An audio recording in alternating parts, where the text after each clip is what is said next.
अब ये जो नई तरमीम आ रही है 27वीं, इसमें आईनी अदालत, आईनी बेंच की जगह और फिर वो फौजी अदालतें, फौजी अदालतों का तस्वुर आइन में पहले मौजूद है, तो उसमें इसमें क्लैरिटी लाई जाएगी और दायरा कार को वसी किया जाएगा। अगर कोई बंदा, कोई पाकिस्तानी या कोई गैर पाकिस्तानी फौजी तनसीबात पर हमला करता है और वो गिरफ्तार हो जाता है, तो उसका केस किसी अदालत में नहीं चलेगा, वो डायरेक्ट फौजी अदालतों में जाएगा। अब दोबारा ये हुआ है कि नए जो चीफ जस्टिस आए हैं, जस्टिस याह्या आफरीदी, वो कॉन्फिडेंट हैं और उन्होंने वो अपने कॉन्फिडेंस के तहत उसी कमेटी को, पुरानी कमेटी को बहाल कर दिया है।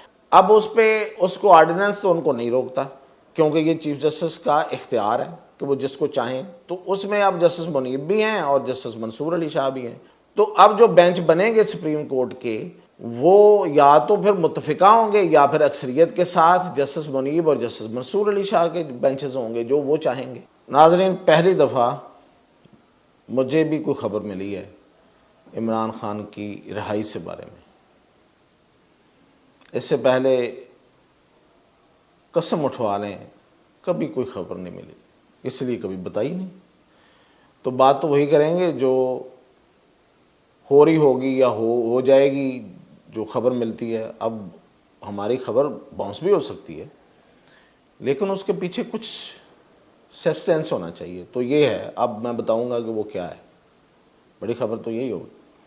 और दूसरा ये कि 27वीं तरमीम में क्या होने जा रहा है। 27वीं तरमीम में ऐसा क्या है कि कल मौलाना फजल रहमान भी उस पर सख्त बोले और उन्होंने जो ज़ुबान इस्तेमाल की है वो खासी सख्त ज़ुबान थी, क्योंकि उनका लहजा थोड़ा सख्त नहीं था लेकिन अल्फाज बड़े सख्त थे। तो वो जो तरमीम है उसमें है ऐसा क्या और उसको कब लाया जाएगा, तो ये दो अहम ख़बरें मैं आपसे शेयर करता हूँ। तो सबसे पहले हम आते हैं कि जो 27वीं तरमीम है 26वीं के बाद, वो कब और क्यों लाई जा रही है और उसमें है क्या। देखें, 27वीं तरमीम इसलिए उसकी ज़रूरत पेश आई कि 26वीं तरमीम जो है, जो अभी हुई है आइन के अंदर, उसमें बहुत सी चीज़ें रह गई थीं। और रही क्यों थी? वो रही इसलिए थी कि मौलाना फजल रहमान आड़े आ गए थे और अरेंजमेंट जो गवर्नमेंट कर रही थी अपने वोट्स का, वो डिले हो गया था। तो यहाँ पे एक सवाल पैदा हुआ, वो ये था कि फिर अगर ये था तो डिले कर लेते, एक ही दफ़ा ले आते। तो जो चीज़ें रह गई हैं उनको अगर 27वीं में जाके बाद में पास करवाना है तो उसकी क्या ज़रूरत थी। इसका जवाब मैं आगे जाके देता हूँ, लेकिन अब मैं बताऊँ आपको कि 27वीं तरमीम में है क्या। 27वीं तरमीम में हमारी इतला ये है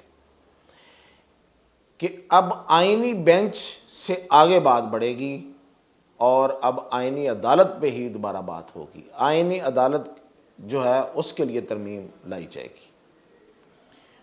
जो पहले आपको याद होगा कि आईनी अदालत ही थी और उससे स्टेप बैक किया था गवर्नमेंट ने और फिर बिलावल भुट्टो ने, और मौलाना फजल रहमान की बात जो है वो मान ली गई, जिस पे दावा पीटीआई ने भी कर दिया कि ये बेसिकली हमारा ही आइडिया था जो हमने मौलाना फजल रहमान के ज़रिए पहुंचाया था। मान लिया ऐसे ही होगा, तो उसको मान लिया गया। अब ये जो नई तरमीम आ रही है 27वीं, इसमें आईनी अदालत, आईनी बेंच की जगह और फिर वो के फौजी अदालत, फौजी अदालतें, फौजी अदालतों का तस्वुर आइन में पहले मौजूद है।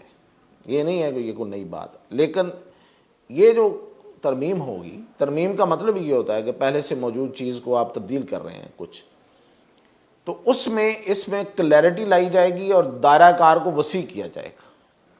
अब वो दायरा कार जो वसी होना है वो सबसे बड़ा मसला है। पहले ये था कि आर्टिकल 8 जो कि मेरे आपके शख्सी हकूक़ के हवाले से, और आर्टिकल 188, इनमें तब्दीली भी लाई जा रही थी, लेकिन मेरी इतला ये है, आगे वो उसमें कुछ आ जाए तो पता नहीं है, कि इस दफ़ा वो वाली तब्दीली नहीं लाई जाएगी। ताहम फौजी अदालतें कायम होंगी। उसकी पूरी हैयत जो है वो तो वक्त के साथ साथ ही सामने आएगी उस तरमीम की, लेकिन जो अब तक इतला है वो ये है कि उसको इस हद तक रखा जाएगा कि अगर कोई बंदा, कोई पाकिस्तानी या कोई गैर पाकिस्तानी फ़ौजी तनसीबात पर हमला करता है और वो गिरफ़्तार हो जाता है, तो उसका केस किसी अदालत में नहीं चलेगा, वो डायरेक्ट फ़ौजी अदालतों में जाएगा और उसका फ़ैसला भी फ़ौजी अदालतों में होगा और वो फाइनल होगा। ये है अब तक। वो जो पहले था कि फ़ौज के ख़िलाफ़ बात करना और फिर ये कि जो जिसको ये समझा जाए कि ये कौमी अदारों के ख़िलाफ़ बात हुई है और वो समझ लेने की बिना पे उसको उठा के उस दायरे में ले आया जाए, मेरा ख्याल है कि वो अब नहीं। अब मेरी जो इतला है, एक तो ये है। दूसरा, उसमें प्रैक्टिस एंड प्रोसीजर्स एक्ट में हुकूमत उसको कानून बनाने जा रही है। आज आपको पता है दोबारा क्या हुआ है? प्रैक्टिस एंड प्रोसीजर एक्ट हुकूमत ने पास किया था कि एक बंदा यानी कि चीफ जस्टिस ऑफ पाकिस्तान फैसले ना करे कि कौन सा केस किस बेंच के सामने लगना है और कौन से बेंच में कौन सा जज होगा, बल्कि ये 3 सीनियर मोस्ट जज बैठे। उसमें हुकूमत के लिए मसला बन गया, वो ये बन गया कि मंसूर अली शाह ने अपना माइंड चेंज कर लिया और मुनीब अख्तर तो पहले ही ये जो हुकूमत चल रही है इसकी कुछ दूसरी तरफ के ख्यालात थे, तो बेंचेस बनने में मुश्किलात पेश आई, तो वो ऑर्डिनेंस ले आए। ऑर्डिनेंस ये कह रहा था कि नहीं, अब ये इख्तियार हम चीफ जस्टिस को देते हैं कि वो किसी भी सीनियर जज को जजेस कमेटी में रख लें और वो ये फैसला करें। तो उसमें यह हुआ कि जस्टिस फाइज ईसा जो रिटायर हो गए हैं चीफ जस्टिस, उन्होंने जस्टिस मुनीब अख्तर की जगह दूसरे जज को डाल लिया, अमीनुद्दीन खान साहब को। तो उससे फैसला मतलब उन्होंने समझा कि ये बैलेंस होगा। अब दोबारा ये हुआ है कि नए जो चीफ जस्टिस आए हैं, जस्टिस याया आफरीदी, वो कॉन्फिडेंट हैं और उन्होंने वो अपने कॉन्फिडेंस के तहत उसी कमेटी को, पुरानी कमेटी को बहाल कर दिया है। अब उसको ऑर्डिनेंस तो उनको नहीं रोकता, क्योंकि ये चीफ जस्टिस का इख्तियार है कि वो जिसको चाहें। तो उसमें अब जस्टिस मुनीब भी हैं और जस्टिस मंसूर अली शाह भी हैं। तो अब जो बेंच बनेंगे सुप्रीम कोर्ट के, वो या तो फिर मुत्तफिका होंगे या फिर अक्सरियत के साथ जस्टिस मुनीब और जस्टिस मंसूर अली शाह के बेंचेस होंगे जो वो चाहेंगे। तो अब इसमें इतनी बड़ी खतरे की बात रही नहीं, क्योंकि ये जो सुप्रीम कोर्ट है इसका दायरा इख्तियार आइनी मामलात से कट गया हुआ है।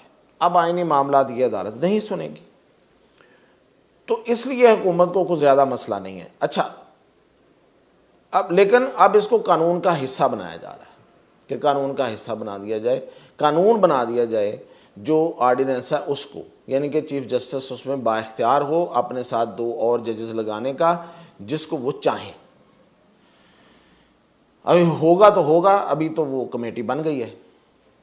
और शुनीद ये है कि सुप्रीम कोर्ट जो है वो दोबारा से एक ही लाइन और लेंथ में आ गई है, मासवाए चीफ जस्टिस ऑफ पाकिस्तान के। देखते हैं कि उनकी क़यादत में वो किस तरह से अपने साथी जजेस को लेकर चलते हैं वो बड़े ज़ीरक और समझदार, मामलात को अपने हिसाब से चलाने में उनको सुना है कि मलका हासिल है। Let's see. अब हम आते हैं कि ये 27वीं तरमीम लाकर इसमें आईनी अदालत का दोबारा ख्याल क्यों आया। अच्छा, मुख्तसरन बताता हूँ। उसकी वजह ये हुई कि जब ये 26वीं तरमीम आ रही थी तो सारी कह रहे थे कि यार इतनी जल्दी क्या है, ज़रा सोच समझ के कोई टाइम दे दें, क्या हो जाएगा। तो मुस्लिम लीग नून के अंदर भी कुछ सेन एलिमेंट्स ने कहा कि हाँ बिल्कुल ठीक कह रहे हैं, तरमीम जो होती हैं और आइन में जो होती हैं उसमें थोड़ा टाइम देना चाहिए सोच समझ के, ताकि एक मुल्क के अंदर भी तो एक फ़िज़ा बननी चाहिए ना, जो इस वक्त तरमीम के ख़िलाफ़ है। लेकिन हुआ क्या? अच्छा, तरमीम लाई क्यों जा रही थी? तो सबको पता है तरमीम इसलिए लाई जा रही थी कि आईनी बेंच इसलिए बन रहा था कि जजेस की बड़ी तादाद जो है वो इस हुकूमत के एंटी हो चुकी थी और मतलब उनके खदशा पैदा हो गया था कि कहीं इस हुकूमत को और पार्लियामेंट को ही ख़त्म ना कर दिया जाए, और इसका इजहार किया गया। स्पीकर पंजाब असम्बली ने इसका इजहार किया बाकायदा, उन्होंने अपनी इतला के मुताबिक बात बताई कि जी ये अब नया केस कोई आ रहा है और उसमें इस पिछले इलेक्शन को 2024 के इलेक्शन को नल एंड वॉइड करार दे दिया जाएगा। तो फिर उसमें अच्छा, तो ये इसलिए तरमीम लाई जा रही थी, लेकिन जो ये सोच आई कि नहीं डिले कर दिया जाए, तो बिल्कुल इसको सोचा गया। लेकिन मीनवाइल जो वो रिजर्व सीट्स वाला केस था उसमें दूसरी वजाहत आ गई, जिसे बाद में जस्टिस फाइज ईसा ने बड़े अच्छे अल्फाज में वर्चुअल अदालत कहा कि वर्चुअल अदालत लगाई गई कहीं अपने अपने घर से बैठ के या कहीं एक घर में बैठ के, तो वहाँ सलाह मशवरा किया गया और दूसरी वजाहत दे दी गई अपने फैसले के लिए। तो जजेस और फैसलों पे वजाहत और उनको इन्फोर्स करना, ये जुडिशरी का काम तो कहीं नहीं रहा, लेकिन किया गया।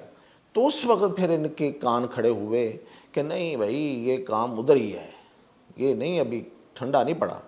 तो इसलिए फिर फौरी तौर पे उस तजवीज़ को, मौलाना की तजवीज़ को मान लिया गया कि हम आइनी बेंच बना लेते हैं, लेकिन जल्दी से कर लें, इससे पहले कि कोई इकदाम जो है वो सुप्रीम कोर्ट की तरफ से पार्लियामेंट के ख़िलाफ़ हो जाए।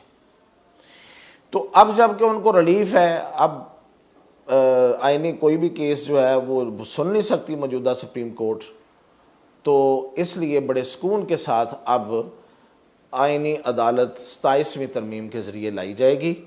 अब सवाल पैदा होता है कि अब कैसे लाई जाएगी। अब तो मौलाना ने 2-3 बड़े सख्त लफ्ज़ कहे हैं कि चूं चूं की आवाज़ सुन रहा हूँ, और ये हम मतलब ये हमें ये ना समझें, हम सवाल ही पैदा नहीं होता, हम ये कभी नहीं होने देंगे। ये चूं चूं जो होता है ना, ये तो चूहों की आवाज़ होती है, तो बड़ा सख्त लफ्ज़ है ये, मतलब तो कि चूहे जो हैं वो कहीं पे आवाज़ें निकाल रहे हैं कि 27वीं तरमीम आ रही है। तो अब इनके पास फिर क्या है, तो इनके पास तैयारी मुकम्मल है। मैंने पिछले 2 वीलॉग में आपको ख़बर दी थी कि फॉरवर्ड ब्लॉग बन रहा है और उसको शामुद कुरैशी जो है वो हेड करने जा रहे हैं, लेकिन थोड़ा स्लो। तो एक तो ये प्रोसीजर एक तरफ चल रहा है, और दूसरी तरफ ये है कि सुप्रीम कोर्ट बार एसोसिएशन के इलेक्शन जो है वो 29 को हैं, और उस पर दोनों तरफ की बड़ी नज़रें हैं और बड़ा वो उसमें ज़ोर लगा रहे हैं। आज आपने देखा कि गंडापुर ने लाहौर बार एसोसिएशन के सदर को 3 करोड़ रुपए का चेक दे दिया, जबकि उनके पास इतने पैसे नहीं थे कि कौमी हीरो अरशद नदीम को वो पैसे दे पाते। तो उन्होंने कहा कि मैं तो पैसे देने की पोजीशन में नहीं हूँ, मैं इनको मुबारकबाद दे रहा हूँ, जब उनको बुलाया गया पेशावर में वज़ीर आला गंडापुर ने। लेकिन आज लाहौर हाई कोर्ट से बुला के सदर बार को, लाहौर हाई कोर्ट के सदर बार को 3 करोड़ का चेक केपी के फंड से दे दिया गया। तो बेसिकली ये कोशिश है कि वो किसी तरह से ये इलेक्शन जीत जाएं।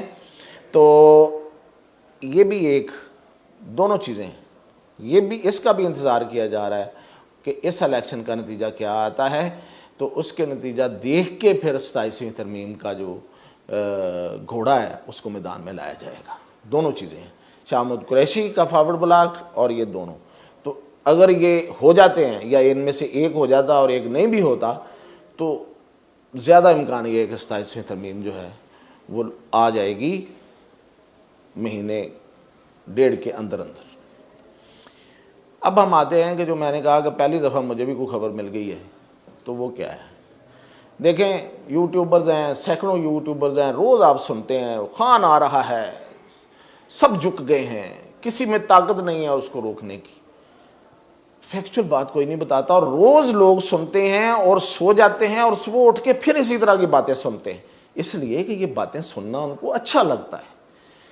लेकिन एक बात होती है जो आपको अच्छी लगती है, एक बात होती है जो हकीकत होती है, हकीकत तल्ख होती है। तो हम तो हकीकत बयान करते रहते हैं हमेशा, इसीलिए हमें भी कोई नहीं सुनता, बहुत कम लोग सुनते हैं। आप सुनते हैं, आपकी मेहरबानी है। तो हकीकत ये है कि अब कुछ मामलात आगे बढ़े हैं, और गंडापुर ने आज जो दावा किया है वो बिल्कुल ठीक किया है कि जो बुशरा बीबी हैं उनकी रिहाई उनकी कोशिशों से हुई है, और गंडापुर ने कुछ यकीन दहानियां और कराई हैं जो कि with the consent of Imran Khan है कि 1.5 साल तक अब ये जो यकीन दहानी है ये चलती है, इसके ऊपर अमल दरामद को रहता है या नहीं रहता, कोई पक्का रहता है कि नहीं रहता ये मुझे नहीं पता। खबर आपको दे रहा हूं कि 1.5 साल तक कोई बड़ा हंगामा नहीं किया जाएगा, कोई अफरा तफरी पैदा नहीं की जाएगी, छोटा मोटा करते रहें।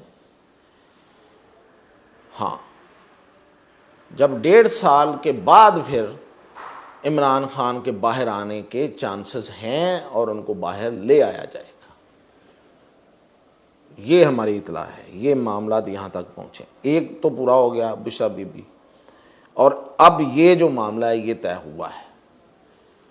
अब इस पे अमल दरामद कहाँ तक होता है, कहाँ तक दोनों फ्रीक जो हैं वो कायम रहते हैं और वो 1.5 साल पूरा होने तक ये इसी तरह ये बात चलती रहती है और पूरी हो के वो बाहर आ जाते हैं या उससे पहले आ जाते हैं। अब पीटीआई वाले तो ये कह रहे हैं कि अमेरिकी इलेक्शन आए तो खान बाहर आए, इनका रिजल्ट आया तो खान बाहर आए। अब वो मुझे नहीं पता, अमेरिकी जाने और उनकी बातें जाने, जब हमें पता चलेगा हम बता देंगे। मैंने कल आपको बताया था कि जो सुबह खैबर पख्तूनख्वा है यहाँ से डायरेक्ट राब्ते होते हैं अमेरिका में बड़ी आसानी के साथ, तो इसीलिए बुशरा बीबी वहाँ जाके बैठ गई हैं। वो तो जो होगा सो होगा, लेकिन जो हुआ है, जो असल में जो बातचीत हुई है वो मैंने आपको बता दिया है कि 1.5 साल का वक्फा का अरसा है और इसमें बिहेव करना होगा। तो अगर बिहेव कर किया गया तो फिर रिहाई हो सकती है और उसके चांसेस ज़्यादा हैं। तो ये थी खबर, मैंने कहा शेयर कर लेते हैं, हम भी कोई आपको तसल्ली तशफ़ी की खबर दे दें। हमेशा बुरी खबरें ही आपके लिए, मतलब उन लोगों के लिए जो ये खबरें नहीं सुनना चाहते। ज़ाहिर है बहुत से लोग हैं जो हकीकत पसंदी की खबरें सुनना चाहते हैं हमेशा, तो उन लोगों के लिए भी ये खबर है कि हाँ कुछ हुआ है और वो ये हुआ है। और बाकी जो होता है, जो रात दिन आपको सुनाया जाता है, जो राग अलापे जाते हैं, फिर वो आपकी मर्ज़ी है, आप सुने, आपको अच्छा लगता है, इस पर किसी को क्या इतराज़ है। लेकिन वो जाहिर है कि वो एक अरसा हो गया है, वो कुछ भी नहीं हो रहा। तो ये थी अब तक की खबरें, अब तक की अपडेट। तो मज़ीद इंशाल्लाह आपको कल अपडेट करेंगे। YouTube पर गूगली न्यूज देखने के लिए youtube.com की सर्च बार में गूगली न्यूज टीवी टाइप करें। गूगली न्यूज के पेज पर सुर्ख रंग के सब्सक्रिप्शन वाले बटन पर क्लिक करना